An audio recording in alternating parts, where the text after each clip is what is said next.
নমস্কাৰ। আমাৰ এই ভিডিঅ'টিৰ জৰিয়তে আমাৰ সকলোৰে মৰমৰ জুবিনদাৰ বিদেশী আত্মাই যাতে চিৰশান্তি লাভ কৰে তাকেই কামনা কৰিছোঁ।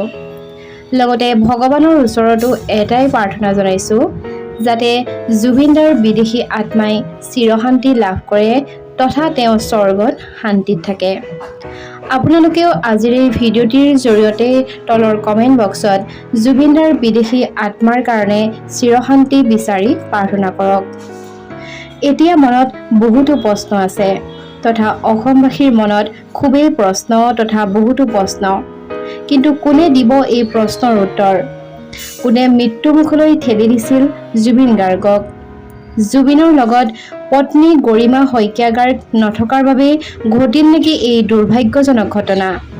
ছিংগাপুৰত জুবিন গাৰ্গৰ লগত কোন কোন আছিল? অসুস্থ জুবিন গাৰ্গক জোৰ কৰি কোনে ছিংগাপুৰলৈ লৈ গৈছিল?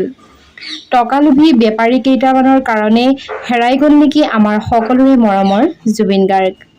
সৰলতাৰ সুযোগ লৈ কোনে বাৰে বাৰে জুবিনক ব্যৱহাৰ কৰিছিল? টকাৰ কাৰণে কোনে অসুস্থ জুবিনক গভীৰ নিশালৈ গান গাবলৈ বাধ্য কৰাইছিল?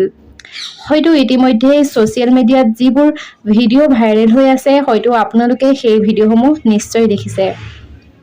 এটা ভিডিঅ'ত জুবিন গাৰ্গে সাঁতুৰিবলৈ যোৱা যি ভিডিঅ' ভাইৰেল হৈ আছে সেই ভিডিঅ'টোত আমি সকলোৱে দেখিছোঁ যে জুবিন গাৰ্গ খুবেই অসুস্থ, কিন্তু তাৰ পাছতো কাষত থকা সাৰথীসকলে কেৱল মাত্ৰ হাঁহিহে আছে, কিন্তু তেওঁ কোনেও সাঁতুৰিবলৈ বাধা দিয়া নাই।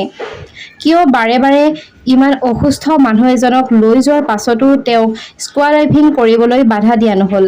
মৰমৰ জুবিন গাৰ্গৰ মৃত্যু সঁচাকৈ এক দুৰ্ঘটনা নে এয়া এক পৰিকল্পিত হত্যাকাণ্ড?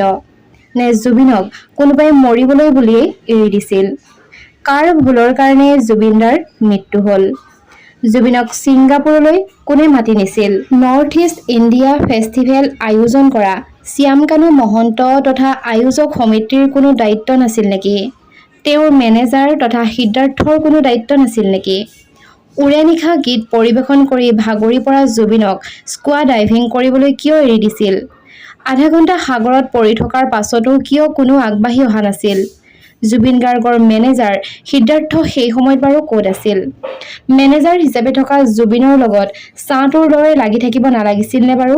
সিদ্ধাৰ্থই জুবিনক বচাব পৰা সম্ভাৱনা হয়তো আছিল। মেনেজাৰ সিদ্ধাৰ্থৰ জুবিনৰ প্ৰতি কি দায়িত্ব নাছিল নেকি? জুবিন গাৰ্গৰ পিছে পিছে সদায় ঘূৰি থকা কেইজনৰ কোনো দায়িত্ব নাছিল নেকি? জুবিন গাৰ্গৰ লগত থকাসকলে সেই দায়িত্ব পালন কৰাৰ ক্ষেত্ৰত কিবা হেমাহি কৰিছিল নেকি? এইসমূহ প্ৰশ্ন কেৱল আমাৰ নহয়, এতিয়া এইসমূহ প্ৰশ্ন সমগ্ৰ অসমবাসীৰ মনত। এই চকীখন, যিখন চকী আমি আপোনালোকক বৰ্তমান দেখাই আছো, এই চকীখন বাৰু সদায় উকা হৈ ৰ'ল। এজন পিতৃৰ বুকু উদং হ'ল। ইয়াৰ লগে লগে এগৰাকী পত্নী, যিগৰাকী পত্নী সদায় তেওঁৰ স্বামীৰ লগত ছাঁটোৰ দৰে লাগি আছিল, তেওঁৰ শিৰৰ সেন্দুৰ মুচি পেলোৱা হ'ল। মৃত্যু যে চিৰসত্য তথা এই পৃথিৱীলৈ অহাৰ লগে লগে এদিন যে আমি সকলোৱে চিৰবিদায় ল'ব লাগিব সেয়া হয়তো আমি সকলোৱে জানো, কিন্তু কেৱল মাত্ৰ জুবিনদাৰ ক্ষেত্ৰত কেৱল 52 বছৰ বয়সতেই জুবিনদা গুচি যোৱাৰ কথাটো যেন কোনেও নিজৰ মনৰ পৰা মানি ল'ব পৰা নাই। হয়তো অকণমান সাৱধানতা অৱলম্বন কৰা হ'লেই জুবিনদা আজিও আমাৰ মাজত থাকিলহেঁতেন। আপোনালোকে কি ভাবে তলৰ কমেণ্ট বক্সত কমেণ্ট কৰিব। শেষত পুনৰ এবাৰ জুবিন গাৰ্গৰ বিদেশী আত্মাই যাতে চিৰশান্তি লাভ কৰে তাকেই কামনা কৰিছোঁ।